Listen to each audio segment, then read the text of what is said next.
Hernández tiene la palabra.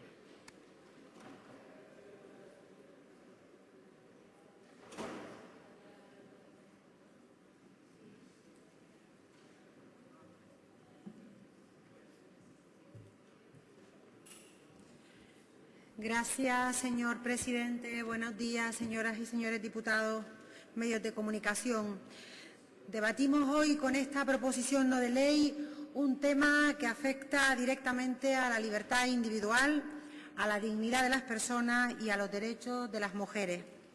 La decisión de tener hijos y cuándo tenerlos constituye una de esas decisiones, de esos asuntos importantes, de los más importantes de la vida de una persona, y estarán de acuerdo conmigo de que ese tipo de decisiones trascendentales que a lo largo de nuestra vida tomamos las mujeres. Vivimos envueltos en sobresaltos, en los sobresaltos que nos provocan las contrarreformas pretendidas por el actual Gobierno del Partido Popular.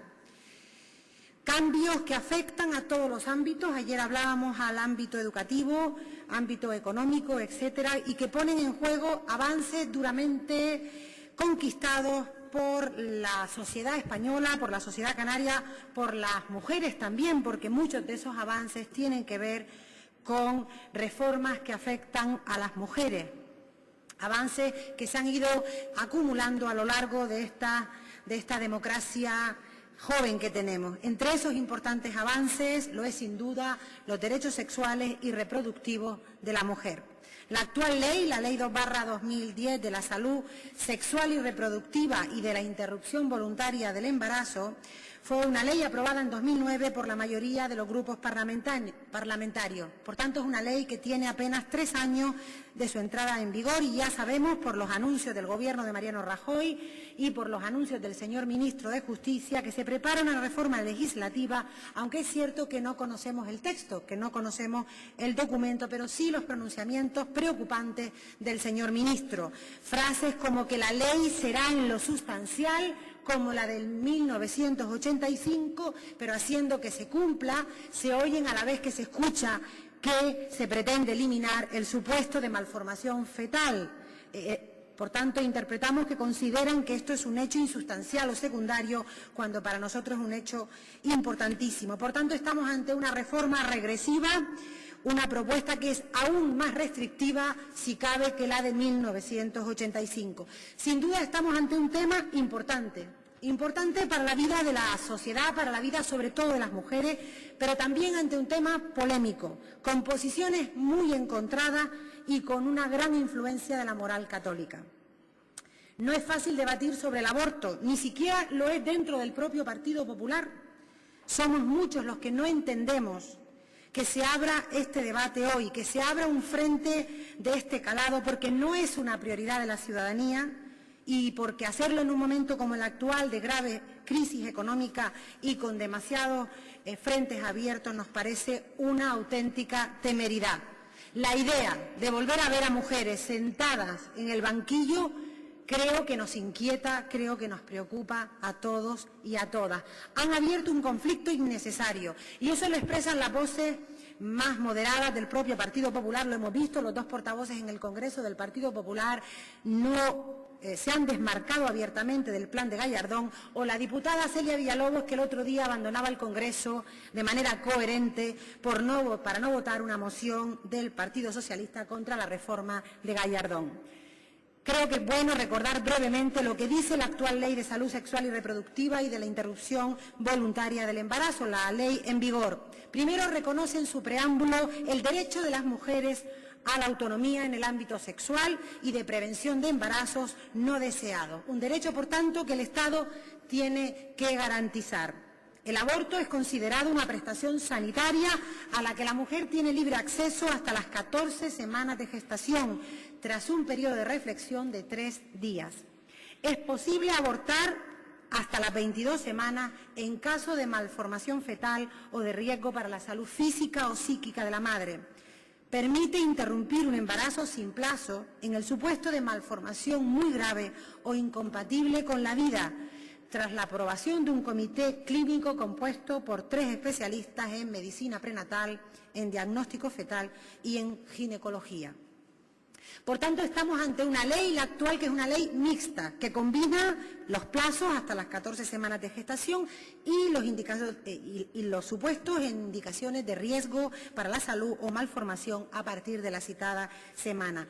Es una ley, la ley de plazo, donde los expertos tienen una clara, diríamos, expresión de conformidad. Los expertos coinciden en que el sistema de plazos ofrece mayores garantías jurídicas tanto a las mujeres como a los profesionales sanitarios. Y por eso es este modelo legislativo, el de plazo es el que domina en nuestro entorno, en Europa, porque es el más claro y porque es el más transparente. Mientras que el del modelo de los supuestos es un modelo menos objetivo, más subjetivo y, por tanto, menos seguro. Existe, además, un alto consenso social sobre la actual legislación de interrupción del embarazo. Un 46% de los españoles encuestados recientemente apoyan una legislación basada en la actual. Incluso más de un tercio de los ciudadanos que se consideran católicos aprueban la actual ley de plazo y solo un 10% se opone a cualquier legislación que entienda que en la línea de que se debe considerar el aborto un delito. Por tanto, es importante recordar hoy aquí el contexto europeo. Todos los países europeos, con la excepción de Malta, que tiene prohibido el aborto, o Irlanda y Polonia, con supuestos muy restrictivos, el resto, la Europa moderna, la Europa a la que queremos converger en lo económico, contemplan leyes que permiten a las mujeres acogerse a la interrupción voluntaria del embarazo mediante sistemas de plazos o de supuestos que recojan entre aspectos como la indicación, el aspecto social o el riesgo para la salud de la mujer o la malformación fetal o la violación. Es cierto que no conocemos el texto, es cierto que lo único que podemos debatir hoy aquí son las anunciadas propuestas del señor Gallardón, que van en la línea de derogar la actual ley, eso lo ha manifestado, volver, por tanto, a considerar el aborto un delito, salvo supuestos aún más restrictivos, como decía, que los de 1985. Además, plantea suprimir el supuesto de malformación fetal, según dicen, en cumplimiento del convenio de la ONU sobre derechos de las personas con discapacidad, un convenio que España firmó en el 2008 y que es bueno saber que firmaron otros países como son Alemania, Países Bajos, Francia, Dinamarca. Todos estos países han firmado el convenio y tienen leyes de plazo aún más amplias que la española. Aquí el referente más claro para que el argumento esgrimido por el señor Gallardón no tenga validez es Holanda, que tiene una ley de plazos más laxa que la nuestra porque contempla hasta las 24 semanas. Pero es paradójico escuchar al Partido Popular hablar de derechos de personas en situación de dependencia y simultáneamente practicar los mayores recortes, prácticamente el desmantelamiento de la ley de dependencia. Pareciera que una vez nacido al Partido Popular le importa poco los derechos de las personas dependientes. Las chicas entre 16 y 18 años, según esta anunciada reforma, podrán casarse, podrán tener hijos o hijas, pero no podrán decidir no tenerlos. Esto aumenta la posibilidad de que accedan a prácticas de riesgo, sobre todo en aquellos casos en los que contar con el consentimiento de los padres puede suponer un grave riesgo para su integridad física. Me gustaría, en lo poco que me queda de tiempo, desmontar algunos de los falsos argumentos que ha utilizado o que utilizan aquellos que defienden el cambio normativo, que una ley restrictiva evita miles de abortos. Falso, porque países con leyes más laxas tienen una incidencia de aborto menor que la española, y eso lo confirma la OMS en una reciente publicación de una prestigiosa revista médica. Se confirma que la tasa de aborto no es inferior, al contrario, en los países que la prohíben. Lo que sí aumenta son los abortos clandestinos y aquellos abortos que se practican, por tanto, con grandes riesgos para la salud de la mujer. La ley del 85 funcionaba bien. Esto es cuanto menos dudoso. Funcionaba en el sentido de que hacía posible que se practicaran los abortos por el cauce legal, pero el detonante del cambio legislativo en 2009 fue precisamente que se constató que la ley del 85 generaba enorme inseguridad jurídica a los profesionales y a las mujeres.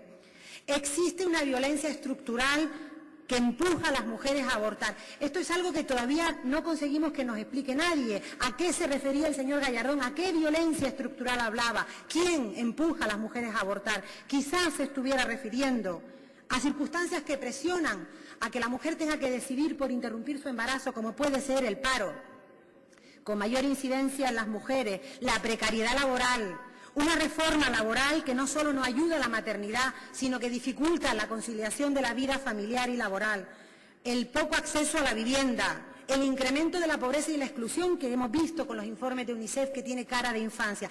Todas estas circunstancias... Un minuto, sí, doña Carmen, para ir terminando. Cuando usted quiera, cuando usted quiera. Acabo diciendo que efectivamente todas estas circunstancias pueden conducir, de hecho empujan a muchas mujeres a tomar una decisión como esta. Pero estas circunstancias, todas estas variables, que yo creo que estamos todos de acuerdo, que dificultan y que no apoyan la maternidad y que pueden presionar a favor del aborto, todas estas variables han ido a peor con el Gobierno del señor Rajoy. Por tanto, no necesitamos una reforma legislativa, necesitamos, como diré en mi segunda parte de la intervención, políticas que de verdad apoyen a la maternidad y que permitan que la mujer ejerza en el absoluto ejercicio de su libertad personal, en el derecho a la libertad que tienen como personas adultas e independientes, a ejercer un derecho como es el derecho a la maternidad de manera libre y de manera responsable. Gracias. Muchas gracias.